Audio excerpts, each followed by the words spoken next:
Baruch Hashem. Thank you, Ruseli Sheva. You chose me to be your Ima.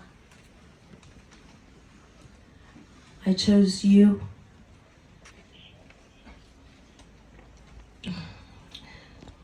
This is to the world. Ruseli Sheva's Bat Mitzva speech, edited. Shalom, y'all. For those of you who don't know who I am by now, Rose Lubin. Before I begin on my speech, I would like to thank my parents, my grandparents, siblings, uncle, aunts, cousins, and friends who come to celebrate with me on my Aliyah funeral. And I guess I can begin.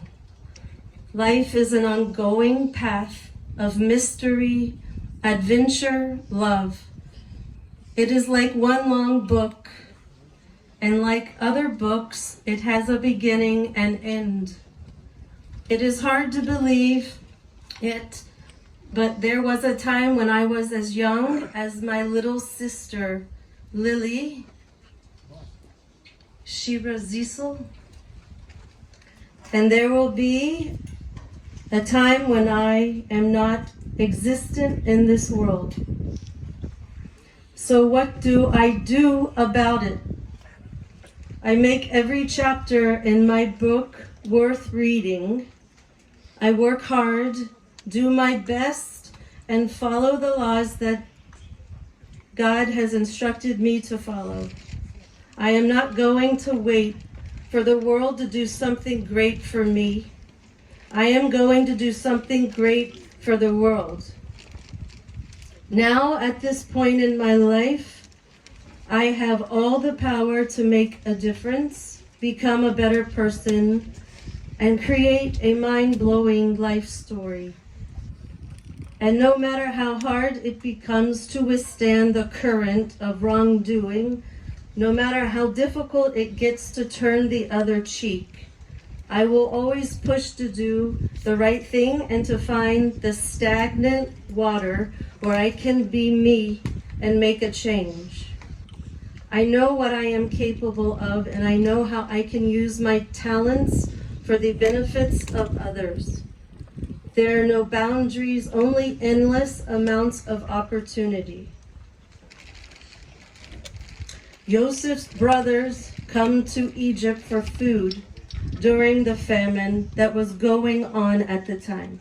Now just think about that. Joseph's brother threw him in a pit like taking the trash out. They sold him like giving away an animal and made his poor father think he was dead. His own brothers are who we're talking about. And now here they are showing up on his doorstep, begging for food. Most of us in this room would probably want to walk up to them and give a knuckle sandwich, a taste of their own medicine. But that wasn't what Joseph did. Instead, he implemented the process of forgiveness. He wanted to see if they would repent for what they did to him, and after seeing that they truly regretted what they had done, he revealed himself and reunited his family once again. We learn from Joseph and his brothers, at times we really do want to kill each other. But like Joseph and his brothers, we always have the chance to apologize and forgive one another. When God put Adam and Eve in this world, he gave them feelings, emotions, and this point in your life called being a teenager. Getting angry or jealous isn't a bad thing. It is just being human. We can't control those things. We can only work hard not to let those feelings get control over us and make wrong choices. So like Yosef and his brothers, we are going to get frustrated with one another. But we will always love each other. I mean, the Jewish religion has made this far as one nation that hasn't and will not ever fall apart.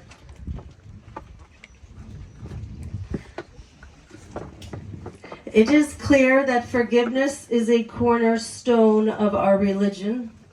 For example, think of all the times that you have really messed up, like the bad kind of mess up, and you are still very much alive in this room. Hello, the Jewish people have gone to the point where we have worshipped idols, and yet God forgives us. He is so merciful. Why? Because we are his children, and he wants nothing but the best for us.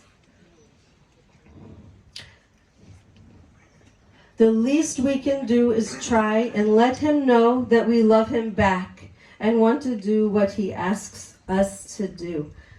And one of the main things he asks us to do is care for each other and forgive each other like he forgives us.